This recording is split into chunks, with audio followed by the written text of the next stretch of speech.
Good morning, everybody. It's 9 o'clock, and 9 o'clock is with me, Father Warner.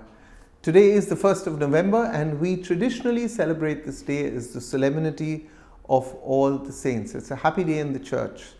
Now, to my mind, eulogies that are delivered in church often over-focus on human skills and human qualities of the deceased loved ones, the human skills that they possessed, rather than focusing on the virtues of their Christian calling by which they lived.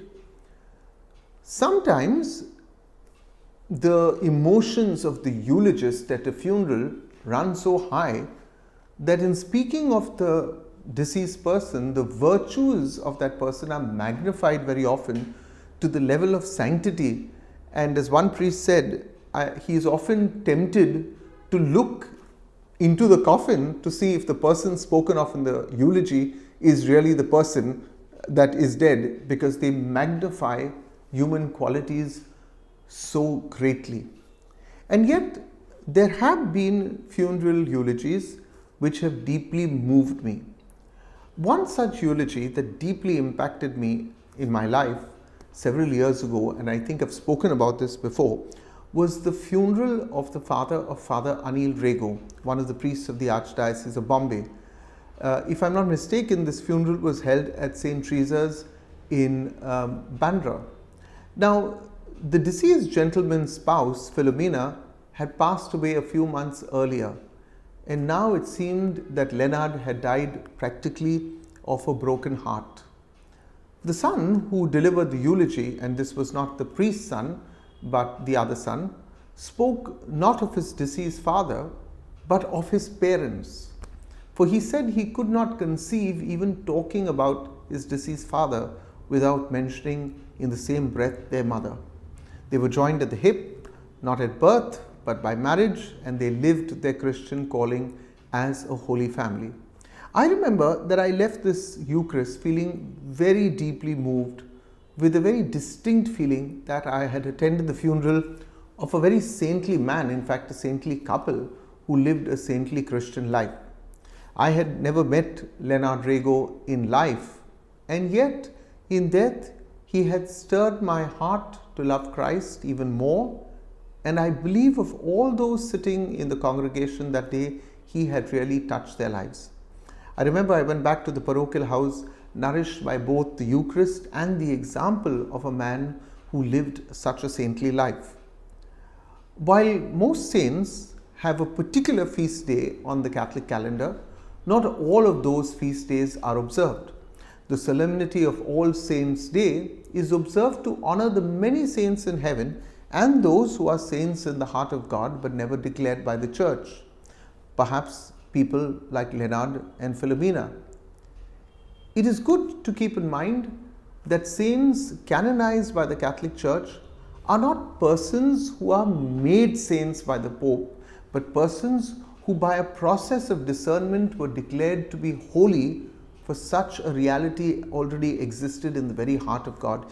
This was in the heart already of the mind, and that's why they are declared. Very often people say the Pope has made them a saint. The Pope doesn't make, he simply declares what he through discernment will feel, or the Church through discernment will feel, has already been in the very heart of God, examining the life of that particular person made a saint. Now, All Saints' Day was formally started by Pope Boniface IV in reaction to successive waves of invaders in the early 7th century who plundered the catacombs. He gathered 28 wagon loads of bones and reinterred them beneath the Pantheon, a Roman temple dedicated to all the gods. He consecrated the Pantheon at Rome to the Virgin Mary and all the martyrs on May the 13th in the year 609 AD. The choice of the day may have been intended to co-opt the pagan holiday, the Feast of Lamouris, a day which pagans use to placate the restless spirits of the dead. Perhaps this is the reason why he also established All Souls' Day, which follows All Saints. According to Venerable Bede, The Pope intended that the memory of all the saints might in the future be honored in the place which had formerly been dedicated to the worship not of gods but of demons. The current date of November 1st was instituted by Pope Gregory III, whose pontificate was between the year 731 to 741. He did this when he consecrated a chapel to all the martyrs in St. Peter's Basilica in Rome.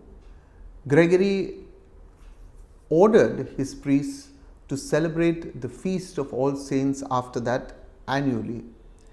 Now, this celebration was originally confined to the Diocese of Rome, but then Pope Gregory IV, between the year whose pontificate was between the year 827 and 844, he extended the feast to the entire church and ordered it to be celebrated on the 1st of November as we have it today.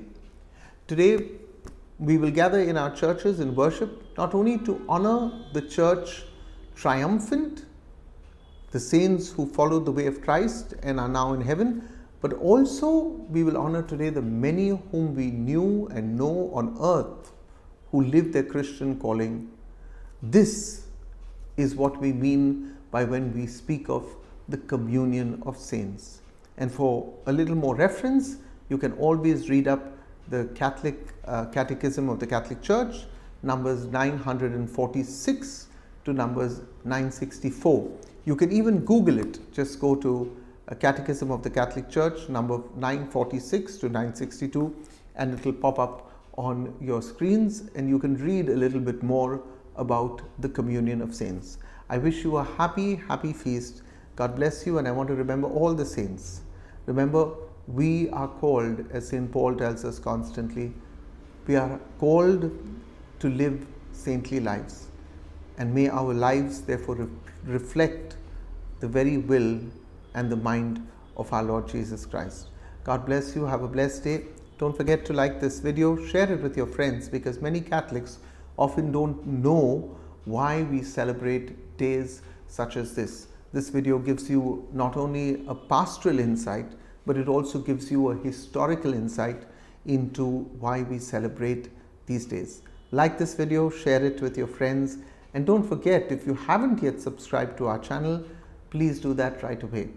To all of you who continue to support this ministry, I am extremely grateful. If you like to support this ministry, and may I suggest that once in a year you help us out with a small contribution, you can contact me on 98202 42151. Remember, WhatsApp me only on 98202 42151. I'm truly grateful for the love and the support we get from you. And don't forget, smile all through today and live a saintly life. God bless you.